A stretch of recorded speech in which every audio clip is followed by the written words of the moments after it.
आप अकेले किसी बड़े से मॉल में गए हो तो क्या करते हो? नमस्ते जवाहर, मेरा नाम सोनिया और मैं रहती हूँ रांची में। तो मैं अपने काम से रेडी होकर निकल जाती हूँ रातू रोड की और कुछ देर पैदल चलने के बाद मुझे मिल जाती है ऑटो। फिर मैं ऑटो में बैठ जाती हूँ और जगह जगह ट्रैफिक देखने के बाद तो हालत ख़राब। फिर अंकल मुझे 500 मीटर पहले ही छोड़ देते हैं। फिर मैं भी ठहरी पैदल वाली खिलाड़ी, मैं पैदल चलने लगती हूँ क्योंकि ट्रैफिक इतनी सारी थी कि पूरी हालत ख़राब। बट मुझे लगता है कि यहाँ का फ्लाईओवर से कोई फ़ायदा भी है नहीं, मुझे नहीं पता यार। फिर हम वहाँ से निकल जाते हैं अपने जगह पे।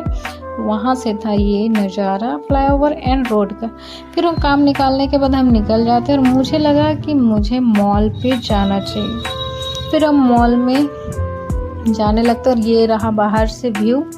और फिर मैं एंटर करती हूँ। एंटर करने में ऐसा लगता है कि जैसे मानो एग्ज़ाम देने आए, ऐसे चेक इन हो रही थी। फिर हम अंदर गए तो व्यू नज़ारा अच्छा था यार, बट हमारे शॉपिंग के लिए नहीं, सिर्फ मॉल का। फिर मुझे एक शॉप दिखी जहाँ मैं अंदर गई। मुझे सामान तो अच्छे लगे बट इतने महंगे थे कि हमारे बजट से बाहर। कोई भी सामान 699 से नीचे की थी ही नहीं, जो कि बाहर मार्केट में 150 में आपको मिल जाएगी।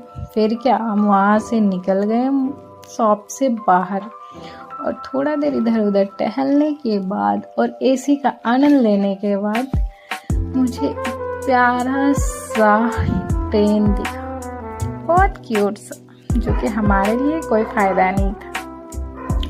फिर क्या, मैं ठहरी रही, जमी चलने लगी और हम निकल गए मॉल से बाहर। और ये था मॉल से बाहर का व्यू। फिर हम निकल पड़े अपने रूम की ओर। ब्लॉग अच्छा लगा तो लाइक, सब्सक्राइब एंड